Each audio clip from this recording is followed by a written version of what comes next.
अस्सलाम वालेकुम जी, welcome to from the garden. आज 10 जनवरी 2023 और लाहौर का मौसम आपके बिल्कुल सामने है। एटमॉस्फेयर जो है वो बिल्कुल भी साफ़ नहीं है, फॉग है और पतझड़ का मौसम चल रहा है ये, और पोह का मौसम चल रहा है ये। इस मौसम में धुंध पड़ती है और पत्ते गिरते हैं पौधों के। और आज हम जिस टॉपिक को कवर करेंगे वो है प्रूनिंग। हम प्रूनिंग के बारे में डिस्कस करेंगे। आपको बहुत से पौधे ऐसे नज़र आ रहे होंगे जिनके पत्ते बिल्कुल भी नहीं गिरे, और कुछ पौधे ऐसे भी नज़र आ रहे होंगे जिनके पत्ते जो हैं वो काफ़ी हद तक गिर चुके हैं। ये एक्सकोकेरिया है, इसके भी पत्ते काफ़ी गिर चुके हैं और आपको मैं दिखा सकता हूँ। इसको हिलाऊंगा तो तब इसके पत्ते और भी गिरेंगे नीचे। ये आप देख सकते हैं, इसने पत्ते गिराए हैं अपने। तो ये पतझड़ का मौसम है, इस मौसम में पत्ते गिरते ही गिरते हैं। और आपको मैं ये भी दिखा देता हूँ, ये चांदनी प्लांट है और देखें इसके भी तकरीबन सारे पत्ते गिर गए हैं। ये आपको बोगनवेलिया की बेल नज़र आ रही है, ये तो सर्दियों में अपने सारे पत्ते गिरा देती है। इस तरह से चंद एक पौधे हैं। ये आपको जैस्मिन प्लांट नज़र आ रहा है और इसकी ग्रोथ बिल्कुल रुक चुकी है और इसके टिप्स आप देख सकते हैं। ये ठंड की वजह से इसके टिप्स जो हैं वो रेडिश ब्राउन हो गए हैं। बाकी पौधों की ग्रोथ काफ़ी हद तक रुक चुकी है। और ये जितनी फाइकस फैमिली है, ये बोनसाई फाइकस है, ये स्टारलाइट फाइकस है, साथ इसके गोल्डन फाइकस पड़ी है। फाइकस फैमिली के जो पत्ते हैं वो बिल्कुल भी नहीं गिरते, मैं आपको बता चुका हूँ टिप्स एंड केयर वाली वीडियोज़ में। तो आज का टॉपिक शुरू करते हैं। आज हम बात करेंगे प्रूनिंग के बारे में। प्रूनिंग क्यों ज़रूरी है, प्रूनिंग क्यों करनी चाहिए, प्रूनिंग करते हुए किन चीज़ों का ख्याल रखना चाहिए। तो ये सब चीज़ें आज मैं आपको डिटेल में बताऊंगा और इससे नेक्स्ट वीडियो में मैं आपको बताऊंगा कि प्रूनिंग की डिमॉन्स्ट्रेशन दूंगा और प्रूनिंग करके दिखाऊंगा कि प्रूनिंग आपने करनी कैसे है। और जिन जिन पौधों को प्रूनिंग की ज़रूरत है वो मैं आपको डिटेल में बताऊँगा कि प्रूनिंग करनी कैसे है आपने। सबसे पहले हम बात करते हैं प्रूनिंग होती है कि प्रूनिंग कहते किस चीज़ को हैं। प्रूनिंग हम कहते हैं काट छांट को, प्रूनिंग हम कहते हैं सफाई करने को। मतलब कि जिस तरह से हम अपने बाल कटवाते हैं, अपनी दाढ़ी वगैरह सही करवाते हैं, कटिंग करवा के आते हैं, इसी तरह से पौधों के लिए भी ये काट छांट बहुत ज़रूरी होती है। जिस तरह आपको मैं दिखा सकता हूँ, ये बोगनवेलिया की बेल है ना, तो इसको मैं यहाँ से फॉर एग्ज़ाम्पल इस जगह से मैं इसको कट दे देता हूँ और यहाँ से थोड़ा कट दे देता हूँ तो ये थोड़ी ये शेप में आ जाएगी और इसकी नई ग्रोथ स्टार्ट हो जाएगी। तो ये इसकी प्रूनिंग है, ठीक है। आपको मैं दिखाता हूँ जिस तरह से ये अमरूद लगा हुआ है ये, और अमरूद के भी सारे पत्ते गिर जाते हैं इस मौसम में। तो इसको मैं फॉर एग्ज़ाम्पल इसकी इतनी अगर हाइट थी तो मैं इसको इतना कट दे दूंगा, या फिर ये नोड है ना इसकी, यहाँ से ये नई ग्रोथ निकल रही है, इसको मैं यहाँ से कट दे दूंगा ताकि इस पॉइंट से इसकी नई ग्रोथ निकले। ये जिस तरह से ये है, इसको मैं यहाँ से कट दे दूंगा, थोड़ा सा यहाँ काट दूंगा, थोड़ा सा यहाँ से काट दूंगा। तो दिस इज़ प्रूनिंग। इसके साथ शतूत लगा हुआ है, ये शतूत है और शतूत के भी सारे पत्ते गिर जाते हैं ठंड के अंदर। तो प्रूनिंग के बारे में मैंने आपको बता दिया है। हम प्रूनिंग करते क्यों हैं, इससे पहले मैं आपको ये बताना चाहूँगा कि सर्दियों में प्रूनिंग ज़रूरी क्यों होती है। सर्दियों में प्रूनिंग इसलिए ज़रूरी होती है क्योंकि दिसंबर जनवरी के बाद फरवरी के महीने में, क्योंकि बहार आती है, बहार का सीज़न शुरू होता है और बहार में जैसा कि आप लोग जानते हैं कि नई ग्रोथ शुरू होती है। ये माल्टा मौसमी का पौधा लगा हुआ है और इसके भी तकरीबन पत्ते गिर चुके हैं। ये आप देख सकते हैं इसकी खाली खाली शाखें। और इस मौसम में प्रूनिंग इसलिए ज़रूरी होती है क्योंकि इससे अगले महीने में, क्योंकि बहार आनी होती है और बहार में नई ग्रोथ प्रमोट होती है। नई ग्रोथ करते हैं पौधे, नई नोड्स निकालते हैं, पत्ते निकालते हैं, फूल लगाते हैं, फूल लगते हैं पौधों के ऊपर। तो हम प्रूनिंग करते क्यों हैं जी? ये एक बहुत ही बेसिक सा क्वेश्चन है। आप प्रूनिंग कर रहे हैं, कोई आपसे ये पूछे कि सर आप क्यों प्रूनिंग कर रहे हैं अपने पौधों की, तो इसका मैं बताऊं प्रूनिंग इसलिए ज़रूरी है क्योंकि प्रूनिंग करना सबसे पहले तो एक वाटर फ्लो का जो सिस्टम होता है ना पौधों के अंदर, देखिए ना, आप जब पानी देते हैं, पौधा सूखा हुआ है, आपने देखा होगा पत्ते मुरझाए होते हैं। आप पानी देते हैं 1 से 2 घंटे के अंदर, आधे पौने घंटे के अंदर सारे पत्ते दोबारा से फ्रेश हो जाते हैं, एक उस जगह पे आ जाते हैं जहाँ वो पहले होते थे। तो पत्ते जो पहले गिरे होते हैं, मुरझाए होते हैं, पानी दे के वो फ़ौरन से एक्टिव हो जाते हैं। आपने फ़ील किया होगा अक्सर ये। और आपने ये भी देखा होगा कि कभी आप अगर ज़्यादा पानी दे देते हैं तो जो पत्ते हैं, पौधों के ऊपर जो मौजूद पत्ते हैं वो तब भी ढलक जाते हैं थोड़े से। तो ऐसा क्यों होता है? इसके अंदर भी एक पूरा मैकेनिज़्म चल रहा होता है वाटर फ़्लो का। जिस तरह से ये एक शाख है इसके अंदर भी एक वाटर फ़्लो का मैकेनिज़्म होगा जिसने इस पत्ते तक पानी पहुंचाना होगा, जिसका मकसद ये होगा कि इस पत्ते तक पानी पहुंचाए। इसके अंदर भी कैपिलरीज़ होती हैं जो अपने अंदर पानी कंटेन करती हैं और इनका भी एक पूरा सिस्टम है। मैं उसके भी डिटेल में नहीं जाऊंगा, वो हमारा टॉपिक नहीं है। अगर कभी ज़रूरी हुआ तो वो भी डिस्कस करेंगे। तो सबसे पहली चीज़ ये थी कि इसका वाटर फ्लो सिस्टम जो है वो रेगुलेटेड रहता है पौधों का। दूसरे नंबर पे नई ग्रोथ जो है वो होती है स्टार्ट। जिस तरह से आप देखेंगे कि जिन पौधों की आप प्रूनिंग नहीं करते उनकी ग्रोथ में और वो पौधे जिनकी आप प्रूनिंग करते हैं उनकी ग्रोथ में बहुत ज़्यादा फ़र्क होगा। तो प्रूनिंग करने से पौधों की जो नई ग्रोथ है वो प्रमोट होती है, नई ग्रोथ निकलती है और नए नए पत्ते निकलते हैं, नई नई नोड्स निकलती हैं। तीसरे नंबर पे इसका क्या फ़ायदा होता है? इसका फ़ायदा ये होता है कि बेटर फ्रूटिंग में रिज़ल्ट करता है।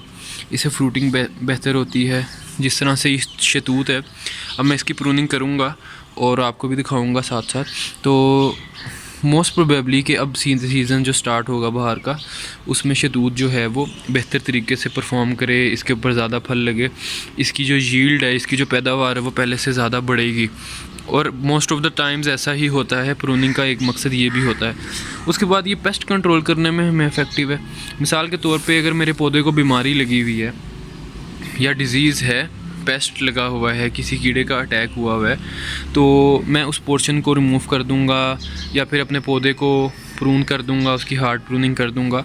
उससे ये होगा कि मेरे पौधे के ऊपर जो स्ट्रेस थी वो चली जाएगी। मैं साथ स्प्रे करूंगा और ज़्यादातर चांसेस यही हैं कि मेरा पौधा दोबारा से अपनी हेल्दियर स्टेट में आ जाएगा।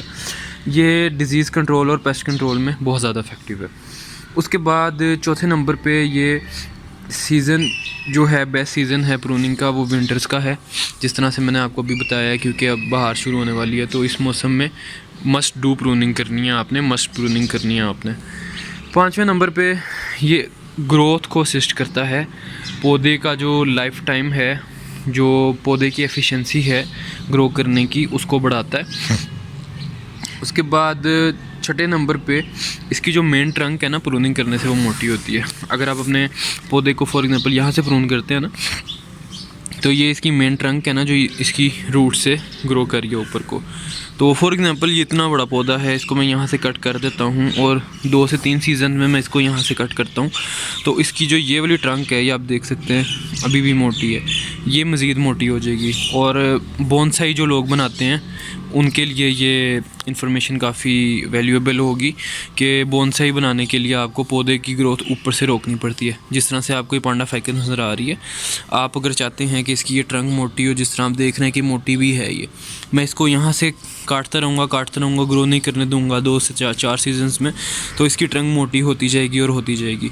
तो प्रूनिंग करने से ये भी होता है कि जो मेन ट्रंक है ना आपके पौधे की, मेन ट्रंक भी मोटी होती रहती है साथ साथ। 7वें नंबर पे प्रूनिंग से ये फ़ायदा होता है, आप अपनी डिज़ायर्ड शेप में ले आते हैं पौधे को, पौधा हेल्दियर लुक देता है। और एक ऐसा पौधा जो कि बिल्कुल ही बेढंगा है, जिसकी आपने प्रूनिंग कभी उस तरह से नहीं की, उस पौधे की शेप में और उस पौधे की शेप में जिसकी आप प्रूनिंग करते हैं बहुत ज़्यादा फ़र्क होगा। और इसके बाद मैं बात करूँगा कि प्रूनिंग करते हुए आपने किन किन चीज़ों को फॉलो करना है। तो प्रूनिंग करते हुए आपने 5 चीज़ों को फॉलो करना है, यानी 5 Ds हैं जिनको आपने फॉलो करना है। सबसे पहले है D से डेड, D से डाइंग, D से डिजीज़्ड, D से डिफॉर्म्ड और D से डैमेज्ड। सबसे पहले D से डेड की बात करते हैं। फॉर एग्जांपल पौधे का कोई ऐसा पोर्शन जो कि डेड हो चुका है, जिस तरह से आप देख सकते हैं इसका कलर ब्राउन है और यहाँ तक तो ये बिल्कुल ठीक है। इससे आगे आप देख रहे हैं कि इसका कलर ब्लैक सा हो गया हुआ है, यानी ये पोर्शन इसका तकरीबन डेड हो गया हुआ है। ये लकड़ी भी इसकी नरम हो गई है और इसके अंदर वो रिजिडिटी भी मौजूद नहीं है। तो मैं इसका यहाँ से इसको रिमूव कर दूँगा या यहाँ से मैं इसको कट दे दूँगा। D से डेड मतलब ये कि आपका जो भी डेड पोर्शन है आपके पौधे का, कोई ऐसा पोर्शन है जो कि गल गया है, जल गया है, या आपको लग रहा है कि यहाँ से ग्रोथ अब असिस्ट नहीं होगी, पौधा यहाँ से ग्रोथ नहीं करेगा, आप उसको रिमूव करें। सेकंड D हम डिस्कस करेंगे डाइंग। अगर आपको लगता है आपका पौधा मर रहा है, आपके पौधे को इस तरह का स्ट्रेस है कि आप फील कर रही हैं कि पौधा बिल्कुल भी ग्रो नहीं करेगा, मेरे पास एक पौधा है, ये पड़ा हुआ है, और इस पौधे को मैंने कोशिश की है कि मैं इसको बचाऊं मरने से, लेकिन अल्टीमेटली ये पौधा मर ही गया। तो अब तो मैं इसका कुछ नहीं कर सकता, लेकिन अगर आपका पौधा इस सिचुएशन में रिसेंटली गया है या इस कश्मकश में है कि वो बचेगा या मरेगा, तो मैं ज़रूर कहूँगा कि आप उसकी हार्ड प्रूनिंग करें। इसी तरह से तीसरा डी जो है वो है डिजीज़। अगर आपके पौधे के ऊपर बीमारी लगी है, किसी तरह का पेस्ट का अटैक हुआ है, इंसेक्ट का अटैक हुआ है, तो आप अपने पौधे की प्रूनिंग ज़रूर करें। चौथे नंबर पे डिफ़ॉर्म्ड। अगर आपके पौधे की शेप बहुत ज़्यादा ख़राब हुई हुई है, आप उसको शेप में लाना चाहते हैं और आप चाहते हैं कि आपका पौधा ज़रा सा खूबसूरत लगे, उसकी शेप हो और उसकी कोई लुक निकल आए, जिस तरह से हम पौधे लगाते हैं ना बाड़ बनाने के लिए और बाउंड्री बनाने के लिए ट्रेस पे पौधे लगाते हैं, तो इस तरह से पौधों की शेप बनाने के लिए प्रूनिंग बहुत ज़्यादा ज़रूरी है। उनकी डिफॉर्मेशन ख़त्म करने के लिए प्रूनिंग बहुत ज़्यादा ज़रूरी है। और जो फिफ्थ डी है वो है डैमेज्ड। अगर आप देखते हैं कि पौधा डैमेज हो रहा है और इस तरह की कोई उसमें मेल फंक्शनिंग हो रही है, यानी फॉर एग्ज़ाम्पल डैमेज से मुराद ये है कि जिस तरह से आपको ये नज़र आ रहा है, आप देख सकते हैं कि ये यहाँ से डैमेज हुआ है ना, ये पोर्शन ये टूटा हुआ है, इसकी एक ब्रांच टूटी है, तो आप इसको यहाँ से रिमूव कर देंगे, यहाँ से इसको प्रून कर देंगे, हल्का सा यहाँ से कट दे देंगे और इसकी नई ग्रोथ स्टार्ट हो जाएगी। तो ये 5 डीज़ थे, डेड, डाइंग, डिजीज़्ड, डिफॉर्म्ड और डैमेज्ड। आपने इन 5 डीज़ को फॉलो करना है। उसके बाद आखिरी पॉइंट जो मैं डिस्कस करूँगा और उसके बाद अपनी वीडियो को वाइंड अप करूँगा, वो है कि आपने किन कॉमन मिस्टेक्स का ख्याल रखना है प्रूनिंग करते हुए। ये आपको गुलाब नज़र आ रहा है और इसकी भी मैं प्रूनिंग करूँगा। ये जो आपको इसके पत्ते नज़र आ रहे हैं रेडिश और येलोइश शेड में, ये तकरीबन गिर जाएंगे। इनको मैं हल्का सा प्रून करूँगा तो ये सारे नीचे गिर जाएंगे और ये फरवरी में अपनी ग्रोथ दोबारा से स्टार्ट करेगा।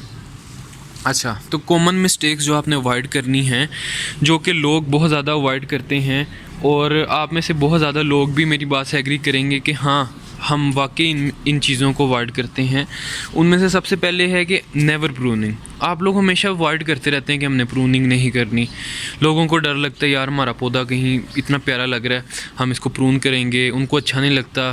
वो कहते हैं नहीं यार, हमारा पौधा देखो इतना अच्छा है, इतना प्यारा है, हम इसको कैसे काटें, हमें अच्छा नहीं लगेगा, हम इसकी प्रूनिंग करेंगे। तो ये सबसे पहले मिस्टेक है, लोग प्रून ही नहीं करते अपने पौधों को। तो आपने ये अवॉइड करना है, आपने प्रून करना जो है इससे बिल्कुल अवॉइड नहीं करना।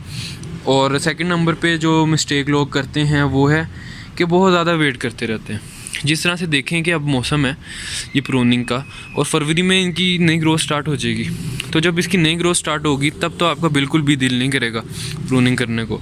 तो इतना इंतज़ार मत करें। जनवरी के अंदर मैक्सिमम से मैक्सिमम 30 जनवरी या फिर फरवरी के चंद 1-2-4 दिन तक आप इनकी प्रूनिंग स्टार्ट करें। तीसरी मिस्टेक जो लोग करते हैं ना प्रूनिंग करते हुए, वो ये है कि बहुत छोटे छोटे कट्स लगाते हैं, क्योंकि वो बहुत ज़्यादा कॉन्शियस हो रहे होते हैं कि यार हम अपने पौधे को काटेंगे अब तो हमें बुरा लग रहा होगा उनको, वो इस चीज़ को बुरा फील कर रहे होंगे, उनका दिल टूट गया होगा एक किस्म का। तो आपने अपने पौधों को बिल्कुल छोटे छोटे कट्स नहीं लगाने। जितनी आपको लगता है कि प्रूनिंग ज़रूरी है, आपने उतनी प्रूनिंग ज़रूर करनी है। जिस तरह से ये आपको बोगनवेलिया की बेल नज़र आ रही है और ये वो वहाँ तक जा रही है, तो अगर मैं इसको आधा काट भी दूँगा, फॉर एग्ज़ाम्पल अगर मैं इसको इतना काट भी देता हूँ तो इसमें कोई परेशान होने वाली बात नहीं है। ये दोबारा से एक पॉइंट से अगर मैं इसको काट दूँगा तो ये 2 से 4 पॉइंट से और अपनी नोट्स निकालेगी और इसके लिए ही फ़ायदा है, पौधे की ग्रोथ अच्छी होगी। चौथे नंबर पे लोग ये गलती करते हैं प्रूनिंग के दौरान कि प्रूनिंग करते हुए लोग जो हैं वो सक्कर्स को प्रून करते नहीं हैं। जिस तरह से ये एक इसकी ट्रंक है, मेन ट्रंक है जो ऊपर जा रही है, इसके साथ एक इसने यहाँ से अपनी नई ग्रोथ स्टार्ट कर दी है बेसिकली यही पौधा इसी का लीफ है। लेकिन अब हम ये करेंगे, जब हम इसको प्रून करेंगे ना तो हम इसको भी निकाल के बाहर फेंक देंगे, ठीक है। हम इसको भी निकाल के बाहर फेंकेंगे क्योंकि जो इसकी मेन ट्रंक है, जो इसका ये वाला ट्री है, इसने जो अपनी न्यूट्रिएंट्स और पानी और ख़ुराक इस मिट्टी से लेनी है, उसमें ये वाला बच्चा भी हिस्सेदार है। उसकी न्यूट्रिएंट्स, उसका पानी, उसकी खुराक ये भी अपने अंदर ले रहा है, ये भी जो है वो कंज्यूम कर रहा है। तो हम इसको निकाल के बाहर फेंक देंगे। इस तरह से आपके पौधों के साथ जितने सक्कर्स होंगे, जितने पप्स कह लें, पौधों के सक्कर्स कह लें, या तो उनको निकाल के किसी और पॉट में लगा दें, या तो उनको बिल्कुल ही सिरे से आपने रिमूव कर देना है। अच्छा, उसके बाद जो 5वें नंबर पे लोग मिस्टेक करते हैं वो है डिसइंफेक्टेंट। यानी जब वो कटर यूज़ करते हैं ना, या सीज़र यूज़ करते हैं, तो उसको वो साफ़ नहीं करते। आप कोई भी इस तरह का एजेंट यूज़ कर सकते हैं जो कि एंटी इन्फेक्टेंट हो, जो कि एंटी बैक्टीरियल हो, जो कि बैक्टीरिया और इन्फेक्शन को रिमूव करता हो। जैसे कि डिटॉल अवेलेबल है इजीली, आप डिटॉल ले लें। डिटॉल से और कॉटन की मदद से अपनी कैंची और अपने कटर को या प्रूनर को आप साफ़ कर लें पहले अच्छी तरह से, उसके बाद आप प्रूनिंग स्टार्ट करें। क्योंकि अगर आप डिसइंफेक्टेंट होगा वो, अगर उसके ऊपर किसी तरह का भी इन्फेक्शन लगा होगा तो वो आपके पौधे को डिस्टर्ब करेगा, आपके पौधे को अल्टीमेटली वो मार भी सकता है, आपके पौधे को कोई बीमारी भी लग सकती है, तो आप अवॉइड करें। अच्छा जी, 6ठे नंबर पे आपने अवॉइड करने के बहुत ज़्यादा अग्रेसिव नहीं हो जाना। आपने प्रूनिंग उतनी करनी है, ना बहुत ही ज़्यादा डर के करनी है, ना बहुत ही ज़्यादा आपने इस तरह से करनी है कि आप एग्रेसिव ही हो जाए, अपना पौधा ही काट दें सारा। जिस तरह से इसकी ये मेन ट्रंक है, ठीक है, तो मेरी कोशिश यही होगी कि इस मेन ट्रंक से जो इसकी मोटी मोटी ब्रांचेज़ हैं उनको मैं इतना काटूं कि इस पौधे की ज़रा खूबसूरती भी कायम रहे, इस पौधे की नई ग्रोथ भी निकले और ये मुझे भी अच्छा लगे। ठीक है, बाज़ का दिल पे पत्थर रखना भी पड़ता है, लेकिन ये भी नहीं है कि मैं जोशे प्रूनिंग में आके, इस जोश में आके मैं प्रूनिंग कर रहा हूँ, मैं काट ही दूँ पौधा अपना पूरा, कि भाई देखो मैं पूरा काट दूँगा तो बहुत ज़्यादा ग्रोथ निकलेगी। इसका ये मतलब नहीं है। आपने इस चीज़ का भी ख्याल रखना है कि आपने हल्की हल्की सी प्रूनिंग करनी है और बहुत ज़्यादा एग्रेसिव भी नहीं होना। अभी आपको मैं दिखा रहा हूँ एलोवेरा पड़ी है, तो एलोवेरा की जो वो लीव्स जो कि सूख चुके हैं, जिस तरह से आपको ये वाला लीफ नज़र आ रहा है, ये सूख गया हुआ है, तो मैं इसको रिमूव कर दूंगा क्योंकि ये अब किसी काम का नहीं है। जिस तरह से आप देख सकते हैं ये लीफ है इसका एलोवेरा का, इसको मैं रिमूव कर दूंगा। ये वाला लीफ जो छोटा आपको नज़र आ रहा है मैं इसको रिमूव कर दूंगा, और ये वाला लीफ जो कि येलो टर्न हो चुका है और जो कि बिल्कुल ही गिर चुके हैं, इन लीव्स को मैं रिमूव कर दूंगा। और ये जो इनके पप्स हैं, ये जो आपको पप्स नज़र आ रहे हैं साइड पे, इनको मैं इंशाल्लाह फरवरी के महीने में जो है ट्रांसप्लांट करूँगा एक नए पॉट के अंदर। और 7वें नंबर पे जो आपने मिस्टेक अवॉइड करनी है और जो कि आखिरी पॉइंट है, वो है कि आपने प्रूनिंग करते हुए हमेशा एक चीज़ का ख्याल रखना है कि जो नई ग्रोथ है उसको इनकरेज करना है कि वो बाहर आए। बहुत से लोगों को समझ नहीं आई होगी मैंने क्या कहा, तो मैं आपको ज़रा तफसील से बता देता हूँ। मिसाल के तौर पे आपको मैं ये पौधा दिखाता हूँ, ये पौधा है और आपने इसकी ग्रोथ को इनकरेज करना है कि ये बाहर को ग्रो करे, यानी इधर और इधर ग्रो करे। जिस तरह से देख रहे हैं ये पौधा है और इसके अंदर थोड़ा सा ना गुंजल सा पड़ा हुआ है ना, सारी ग्रोथ इसकी जो है वो अंदर को आई हुई है। तो आपने इसको कोशिश करनी है थोड़ा बाहर को ग्रो करे, इधर को ग्रो करे, इधर को ग्रो करे, थोड़ा इस तरफ को ग्रो करे, थोड़ा वहाँ से उस तरफ को ग्रो करे। तो इसकी ग्रोथ को आपने इस तरह करना है कि बाहर को ग्रो करे। वो आप कैसे करेंगे? वो आप इस तरह से करेंगे कि मिसाल के तौर पे इसके अंदर से ये जो इसकी शाखें निकली हैं इनको आप काट दें, जिन्होंने अंदर रश डाला हुआ है इनको आप रिमूव कर देंगे। ठीक है, ये जो थोड़ी अंदर को ग्रो कर रही हैं आप इनको रिमूव कर देंगे। आप ये जो 2-3 हैं जो अंदर ग्रो कर रही हैं आप इनको रिमूव कर देंगे। ऑटोमेटिकली जो बाहर वाली नोड रह जाएगी वो ग्रो करेगी, तो वो बाहर की तरफ ग्रो करेगी। अगर वो अंदर की तरफ कोई नोड निकाल ले तो वो ओबियसली बाहर भी निकालेगी, अंदर भी निकालेगी। तो आप अंदर वाली नोड्स को काट दें, इसलिए इससे होगा ये कि इसकी ग्रोथ बाहर की तरफ आएगी। समझ रहे हैं ना? जिस तरह मैं आपको बताता हूँ, ये शतूत है, ठीक है, इसने कुछ ब्रांचेज़ अंदर की तरफ निकाल ली हैं। अब मैं ये करूँगा, इसकी जो अंदर वाली ब्रांचेज़ हैं इनको काट दूँगा प्रूनर की मदद से। जिस तरह ये है और ये है। अब इसके नोड्स निकलेंगे इस पॉइंट से, कुछ अंदर निकलेंगे कुछ बाहर निकलेंगे। तो अंदर वाले नोड्स को मैं रिमूव कर दूंगा, बाहर वाले नोड्स को मैं ग्रो करने दूंगा। इससे होगा ये कि जो एयर फ्लो करेगी ना, यहाँ से एयर स्ट्राइक करेगी, तो फॉर एग्जांपल यहाँ से इसके नए नोड्स निकल आते हैं, ठीक है, तो एयर जो है वो पौधे के बीच में से निकलेगी, थ्रू करेगी। इससे ये होगा कि पौधा जो है वो थोड़ा सा हेल्दी रहेगा, बजाय इसके कि मैं बहुत ज़्यादा पौधा मेरा बीच में से डेंस हो जाए जिस तरह से आपको ये नज़र आ रहा है इस तरह आपने डेंस नहीं करना अपने पौधे को, ठीक है। जो आपके खास तौर पे फलों वाले और सब्जियों वाले पौधे हैं ना, उनका जो सेंटर है, उनका जो इंटीरियर है, फॉर एग्जांपल जिस तरह इसका ये सेंटर था, आपने इसको एक ट्री लाइक स्ट्रक्चर में लाना है, इसको बाहर की तरफ ग्रो करवाना है। और इसके अंदर वाला जो पोर्शन है ना, उसमें आपने जिस तरह देख रहे हैं ना, हवा के लिए पैसेज होना चाहिए एक। यहाँ से मैं इनको प्रून कर दूँगा, हवा के लिए एक पैसेज होना चाहिए ताकि हवा यहाँ से थ्रू करे। तो ये इंपॉर्टेंट पॉइंट्स थे प्रूनिंग के हवाले से। इंशाल्लाह इससे बिल्कुल नेक्स्ट वीडियो में मैं आपको डिमॉन्स्ट्रेशन दूंगा। इंडोर प्लांट्स भी हम प्रून करेंगे, आउटडोर प्लांट्स भी हम प्रून करेंगे, और फरवरी में हम नए पौधे भी लाएंगे, कटिंग्स भी लगाएंगे, और एक दो चीज़ें आपके लिए सरप्राइज़ रखी हैं मैंने, वो भी आपको अपकमिंग वीडियो में मैं दिखाऊंगा। तो इंशाल्लाह नेक्स्ट वीडियो में हम डिमॉन्स्ट्रेशन देखेंगे कि प्रूनिंग करनी कैसे है, आपको प्रून भी करके दिखाऊंगा। तब तक के लिए अपना बहुत ख्याल रखें। उम्मीद है आपने कुछ ना कुछ सीखा होगा इस वीडियो से, और मेरा यही मकसद होता है कि आप भी मेरे साथ साथ कुछ सीखें, और जो इन्फॉर्मेशन मुझे पता है मैं आप तक पहुँचाऊँ, और हम इल्म बांटें, क्योंकि इल्म बांटने से हमेशा बढ़ता है। अपना बहुत ख्याल रखें। आपसे मुलाकात होगी एक नई इंटरेस्टिंग वीडियो के साथ। तब तक के लिए अल्लाह हाफ़िज़।